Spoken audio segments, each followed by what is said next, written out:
Hello दोस्तों, मैं मनोज कुमार। आज हम कक्षा 9 के विज्ञान में चैप्टर गुरुत्वाकर्षण में पढ़ेंगे आर्किमिडीज का सिद्धांत। आर्किमिडीज का सिद्धांत वास्तव में आर्किमिडीज एक वैज्ञानिक थे और ये अपना एक सिद्धांत दिए हैं। और उनका वास्तव में सिद्धांत है क्या, उनका प्रिंसिपल है क्या, इसको हम आज इस वीडियो में समझने का प्रयास करेंगे, बहुत ही सुंदर तरीके से, बहुत ही सिंपल तरीके से। ओके, अब आप पेन और कॉपी लेकर के बैठ जाइए, क्योंकि आर्किमिडीज का सिद्धांत बहुत ही इंटरेस्टिंग होने वाला है, बहुत ही रुचिकर होने वाला है।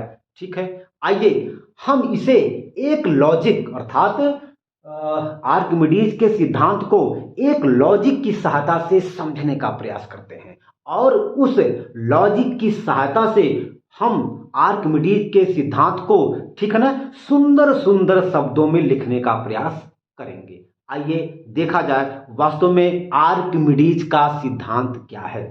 आइए देखा जाए। चलिए, मान लीजिए कि मेरे पास कोई एक बर्तन है। ये मेरे पास कोई एक बर्तन है। ओके, और इस बर्तन में जल भरा है। इस बर्तन में पूरा लबालब ये जल भरा है।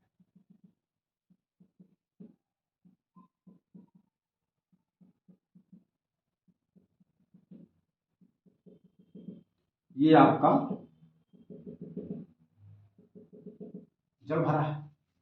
ओके, अच्छा, और इस बर्तन के बाहर ऊपर कोई एक गुटका है। यह कोई एक गुटका है और इस गुटके का जब हमने कमानीदार तुला से भार नापा तो हमने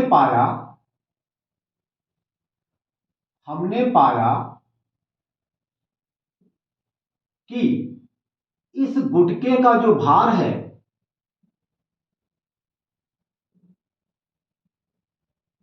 गुटके का जो भार है वह 5 न्यूटन है।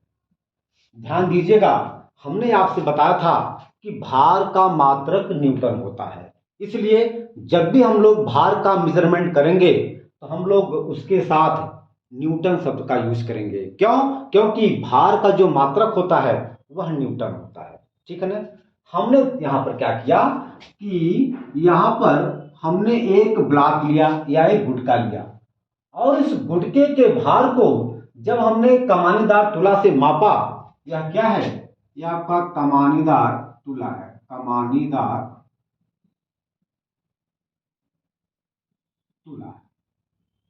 कमानीदार तुला से किसी भी वस्तु का भार मापा जाता है, इसको आप दिमाग में सेटअप कर लीजिए।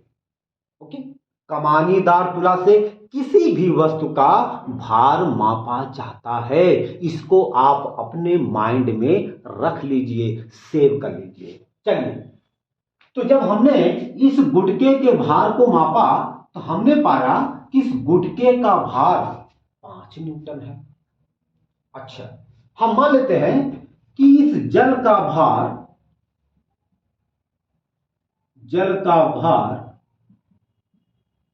10 न्यूटन है। ओके, अच्छा, अब ध्यान दीजिएगा, हम कुछ करामात करने जा रहे हैं। आप बिल्कुल चौकन्ना रहिएगा, नहीं तो फिर आपको आर्किमिडीज का सिद्धांत समझ में नहीं आएगा। बिल्कुल आप ध्यान दीजिएगा। चलिए, हमने क्या किया, इस बार इस गुटके को हमने इस कमानीदार सहित हमने इस गुटके को इस जल के अंदर डाल दिया, इस बर्तन के अंदर जल में डाल दिया। देखिए,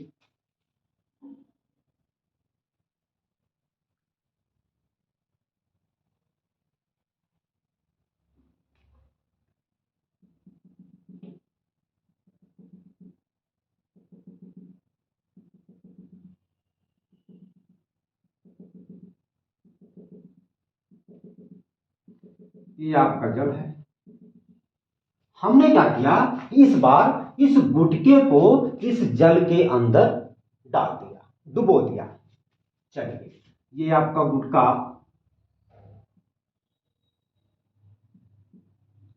आ गया।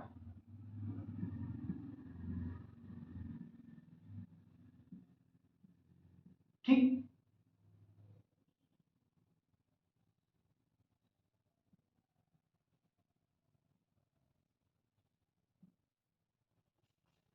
जब हमने इस गुटके को जल के अंदर कमानीदार सहित डाल दिया तो हमने पाया कि अब इस गुटके का भार कम हो गया। अब इस गुटके का भार मात्र गुटके का भार 3 न्यूटन आ गया। अर्थात इस गुटके के भार में 2 न्यूटन की कमी आ गई। पहले इस गुटके का भार था 5 न्यूटन। जब हमने इस गुटके को जल के अंदर डाल दिया और जल के अंदर डालने के बाद जब हमने इस गुटके के भार को मापा तो हमने पाया कि अब इस गुटके का भार 3 न्यूटन आ गया। अर्थात इस गुटके के अंदर इस गुटके के भार में कमी 2 न्यूटन की हो गई। गुटके के भार में कमी बराबर 2 न्यूटन। खास बात, जब हमने इस गुटके को अंदर डाला तो यहां से जल विस्थापित हो गया। जल इस गुटके के द्वारा विस्थापित हो गया। ठीक है ना। ये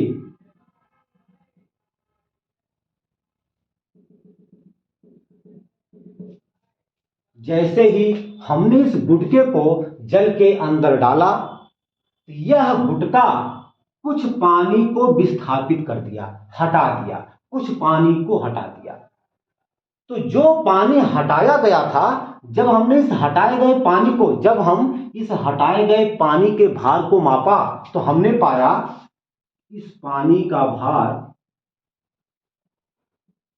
हटाए गए पानी का जल, हटाए गए जल, हटाए गए जल का भार बराबर 2 न्यूटन। ठीक, हमने जो है इस गुटके को जल के अंदर जब डाल दिया तो कुछ जल बाहर इस गुटके के द्वारा विस्थापित कर दिया गया, हटा दिया गया। तो जब हमने हटाए गए जल का भार मापा तो हमने पाया इस जल का भार 2 न्यूटन है। और इसी हटाए गए जल के भार के बराबर ही इस गुटके के भार में कमी आ गई। तो यहां से आर्किमिडीज ने एक बात बताई। क्या बताई? जब किसी वस्तु को किसी द्रव में पूर्ण या आंशिक रूप से डुबाई जाती है तो उस वस्तु के भार में कमी आ जाती है। उस वस्तु के भार में कमी उस वस्तु द्वारा हटाए गए द्रव के भार के बराबर होता है। एक चीज ध्यान दीजिए, हमें कुछ नहीं करना है, आप लॉजिक देखिए और बताइए खुद कि आर्किमिडीज का सिद्धांत है क्या। आप यहां पे देख सकते हैं, आर्किमिडीज ने जब ये सब प्रयोग किया तो उन्होंने एक बात बताया। क्या बताया? कि जब किसी वस्तु को किसी द्रव में आंशिक या पूरा डुबाया जाता है तो उस वस्तु के भार में कमी आ जाती है। और उस वस्तु के भार में आई कमी उस वस्तु के द्वारा हटाए गए द्रव के भार के बराबर होता है। इसी को आर्किमिडीज का सिद्धांत कहते हैं। क्या मेरी बात समझ में आई? क्या मेरी बात समझ में आई?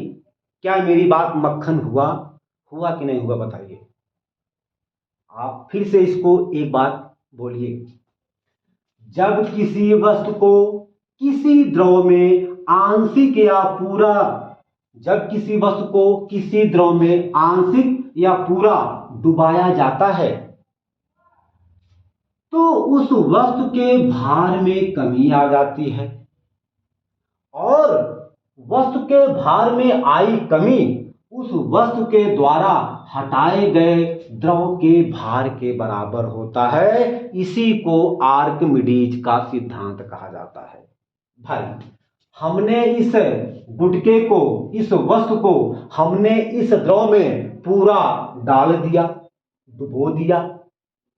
तो इसने क्या किया कि कुछ पानी हटा दिया। ठीक, तो जब हमने इस डूबे हुए वस्तु के भार को मापा तो हमने पाया कि 3 न्यूटन इस वस्तु का भार है पानी में। हमने पाया कि जल में, पानी में इस वस्तु का भार 3 न्यूटन है। पहले जब हम इस वस्तु को पानी में नहीं डाले थे तो इस वस्तु का भार 5 न्यूटन था।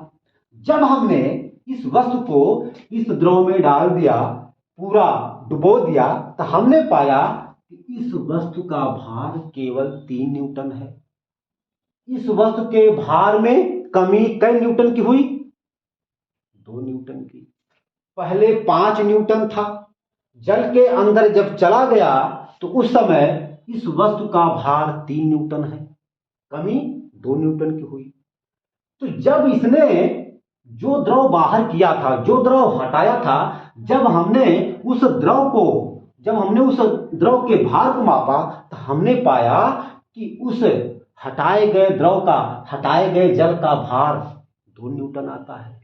और यही 2 न्यूटन इस वस्तु के भार में कमी के बराबर है। तो इसी को आर्किमिडीज ने शब्दों में कहा, क्या कहा? जब किसी वस्तु को किसी द्रव में पूर्ण या आंशिक रूप से डुबाई जाती है तो उस वस्तु के भार में कमी आ जाती है, और यह कमी उस वस्तु के द्वारा हटाए गए द्रव के भार के बराबर होता है। इसी को आर्किमिडीज का सिद्धांत कहते हैं। इसी को आर्किमिडीज का सिद्धांत कहते हैं। ओके, तो इसी को हम जो है कुछ शब्दों में, अच्छे सुंदर शब्दों में यहां पर लिखेंगे। तो लिख दे बेटा, लिखा जाए। जब किसी वस्तु को किसी द्रव में पूर्ण या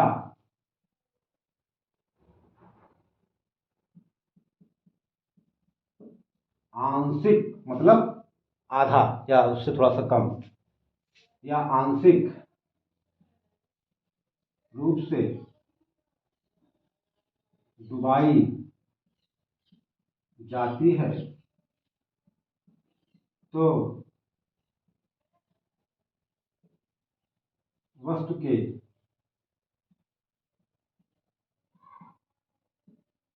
भार में कमी आ जाती है, कमी आ जाती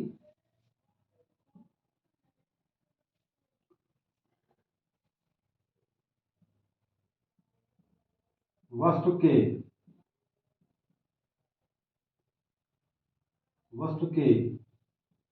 भार में आई कमी वस्तु द्वारा हटाए गए द्रव के भार के बराबर होता है। इसी को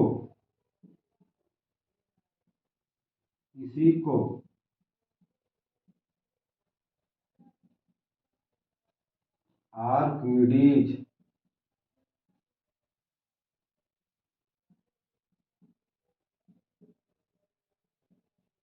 का सिद्धांत। ओके, ओके बेटा, कोई दिक्कत? ठीक है।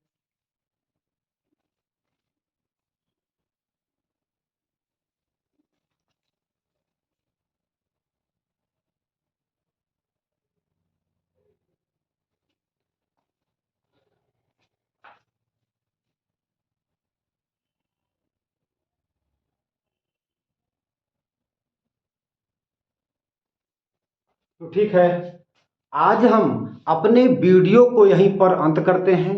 अब अगले वीडियो में जो भी टॉपिक होगा उसको हम पढ़ेंगे।